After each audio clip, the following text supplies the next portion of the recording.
Here is why you cannot get out of bed in the morning and you feel demotivated even though you have this big dream, and whenever you think about it, it lights you up, but it doesn't seem to be enough to get you up and taking action. And I'm not going to talk a lot about how it's important to have a very clear goal, because obviously you need to have a very strong reason why you need to get up and do something.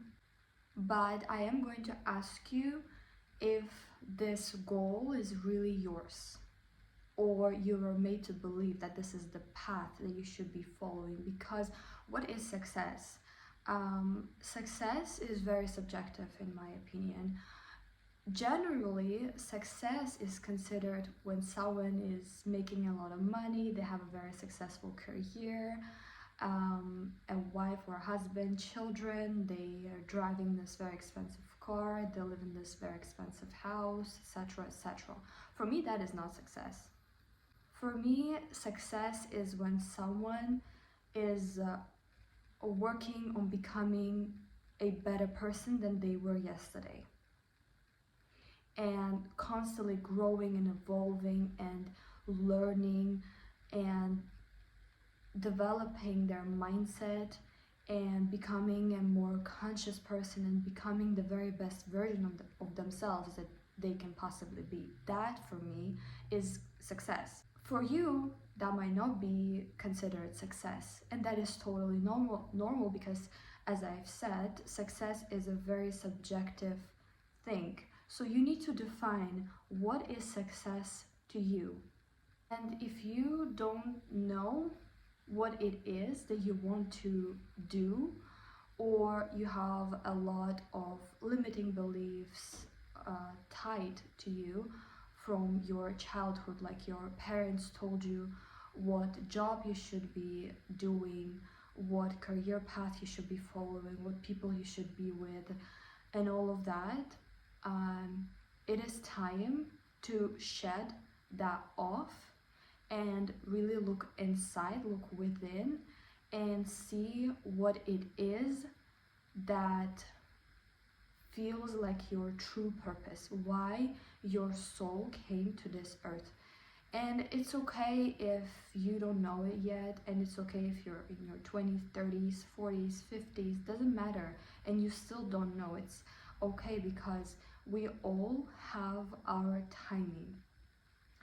And before you can step on that path to your true purpose, you obviously need to be prepared for that. So you're going through all these life lessons in order for your soul to be prepared to take on that path. So if you don't know yet, just try to learn as much as possible, do as much research as possible. Think of a child. Children ask all sorts of silly questions. Why is the sky blue? Why do we lose that curiosity as we grow older? And we think that we must know it all. And whenever a question pops up, we're like, no, I'm not gonna ask. I don't want people to think I'm stupid. And we stop. Bring that child curiosity back. Whenever you think of something, it doesn't matter how silly it is, go to Google, go to GPT and ask. And from there, more questions and more questions and more questions are coming out of it. Do as much research as you possibly can.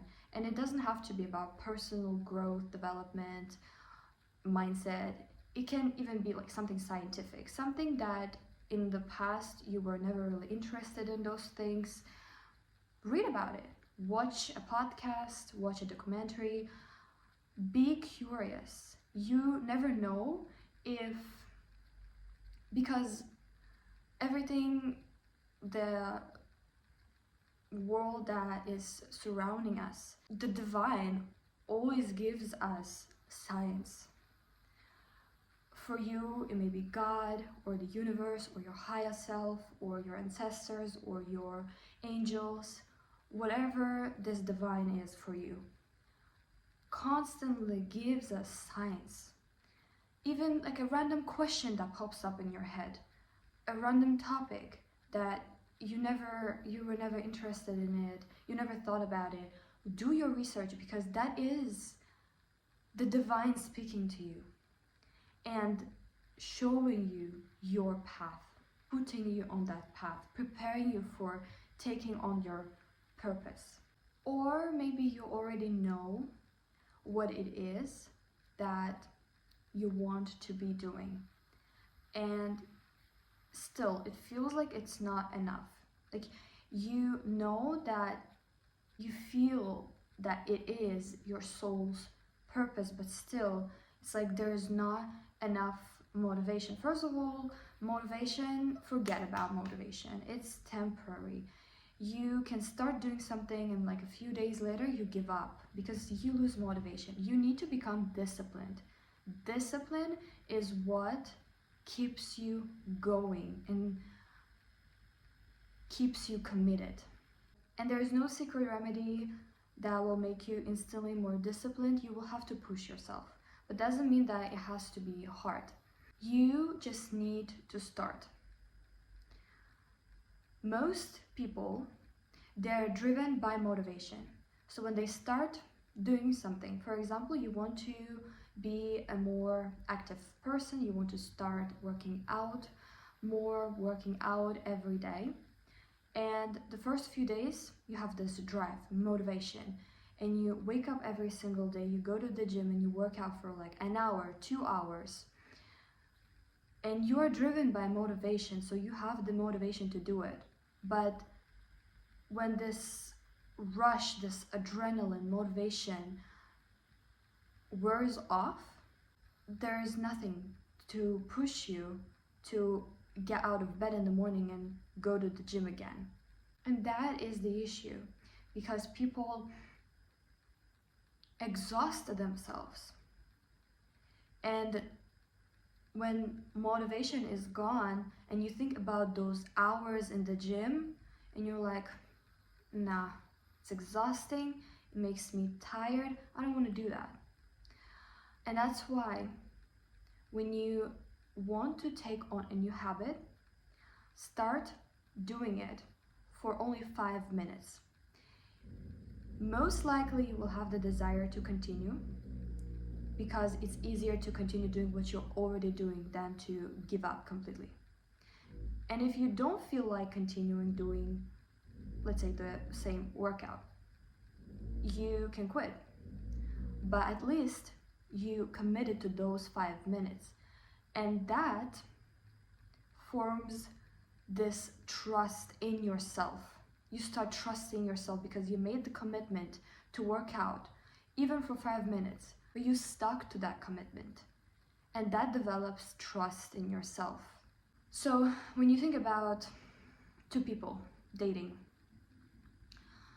I always say that love is not enough. Never. It's respect. Respect is the most important thing when it comes to relationships. And the same with your relationship with yourself. You may think, I'm gonna stay in bed today, I'm gonna eat junk food, I'm gonna watch my favorite shows because I love myself. But that is not love. You need to start respecting yourself. And when you commit, even for those 5 minutes, you build that self-respect for yourself. And you build that strong connection, and you build that strong relationship with yourself. And as time passes, and you get more and more used to it, and now you've already developed this habit of committing to a workout for 5 minutes, then it's 10 minutes, then in 15 minutes, then you think, well, I've already been here for 15 minutes, might as well stick to 30 minutes, and then 1 hour, and then it becomes a habit. And now it's automatic. You wake up every single day and you hit the gym because that's what you do. You don't have to push yourself anymore.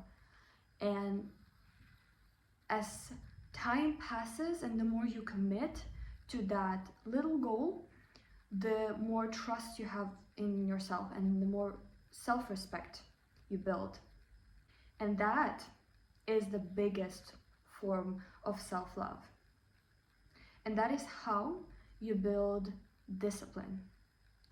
Start small. It's always the small steps that lead to the biggest results.